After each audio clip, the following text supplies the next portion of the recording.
Hello viewers, আশা করি সকলে ভালো আছেন। পেঁয়াজ রসুনের ব্যবহার না করেই নিরামিষ দিনের জন্য এইভাবে বানাতে পারেন নিরামিষ পটলের দারুণ রেসিপি পটল ক্ষীরা। ভীষণই টেস্টি আর সহজেই তৈরি করা যায়। নমস্কার, আমি মৌ। আপনারা দেখছেন মৌয়ের সাথে রান্নাবান্না।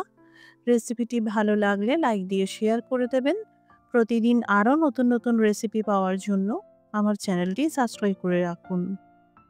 এখানে ৫০০ গ্রাম মতন পটল নিয়েছি। সংখ্যায় ২০টা মতন পটল হবে। প্রথমে এই পটলগুলোকে খুব ভালো করে ধুয়ে নিতে হবে। এবার সামান্য খোসা রেখে রেখে এই পটলের খোসাগুলোকে ছাড়িয়ে নিচ্ছি। ভালো করে পটলের খোসাগুলোকে ছাড়িয়ে নিলাম। এবার পটলের ২ দিকটা এইভাবে কেটে বাদ দিয়ে ফেলে দিতে হবে। আর লম্বালম্বি করে আধখানা করে দিতে হবে। অবশ্য আপনারা পছন্দ মতন পটল কেটে নিতে পারেন, অথবা আমার মতন করে এইভাবেও কাটতে পারেন। সামান্য করে হলুদ গুঁড়ো আর লবণ মাখিয়ে রেখে দিলাম। এদিকে পরিমাণ মতন তেল আর ঘি গরম করে নিয়েছি। এখানে তেল আর ঘি আপনারা প্রয়োজন অনুসারে কম বা বেশি করে নিতে পারেন।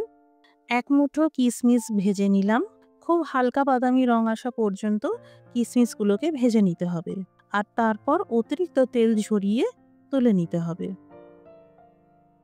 এবার এই পটলগুলোকে ভেজে নিলাম। পটলগুলো খুব বেশি ভাজার প্রয়োজন নেই, জাস্ট হালকা বাদামি রং আসা পর্যন্ত ভাজতে হবে।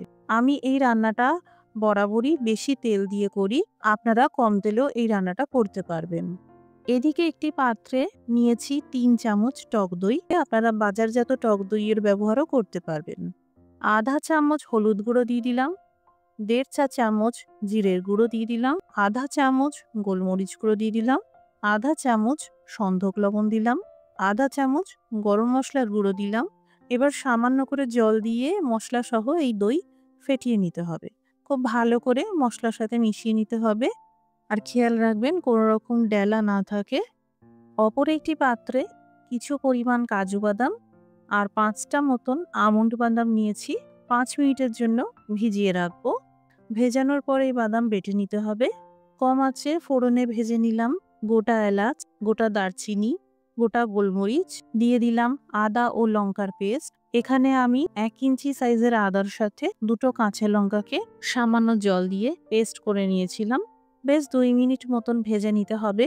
এবার দিয়ে দিলাম এই টক দই সহ মশলার মিশ্রণ।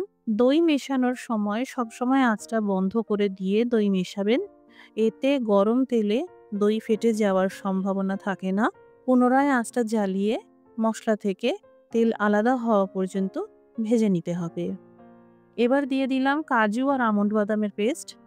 লো টু মিডিয়াম আঁচ করে খুব ভালো করে এই মশলা ভাজতে হবে, যাতে কোনো রকম কাঁচা ভাব না থাকে। মশলা ভাজা হয়ে গেছে। এবার এই ভাজা পটল আর কিশমিশ দিয়ে দিলাম। ভালো করে মিশিয়ে নিলাম। এবার দিয়ে দিলাম ১ গ্লাস মতন গরম জল। ভালো করে মিশিয়ে নেওয়ার পর দিয়ে দিলাম স্বাদ মতন লবণ। কম আঁচে ঢেকে পটল সিদ্ধ হওয়া পর্যন্ত রান্না করতে হবে। যতক্ষণে পটল সিদ্ধ হচ্ছে ততক্ষণে এইদিকে একটি পাত্রে ২ চামচ গুঁড়ো দুধ আর ১ চামচ আটা সামান্য জল দিয়ে গুলে নিলাম। এদিকে পটল সিদ্ধ হয়ে গেছে। এবার এই মিশ্রণ দিয়ে ভালো করে মিশিয়ে নিলাম। আলাদা করে চিনি দেওয়ার কোনো প্রয়োজন নেই। একবার এইভাবে বানিয়ে দেখবেন। তৈরি হয়ে গেল পেঁয়াজ রসুন ছাড়া পটল ক্ষীরা। বাড়িতে বানালে কমেন্ট করে জানাতে পারেন কেমন তৈরি হলো। রেসিপিটি দেখার জন্য অসংখ্য ধন্যবাদ। সবাই ভালো থাকুন, সুস্থ থাকুন।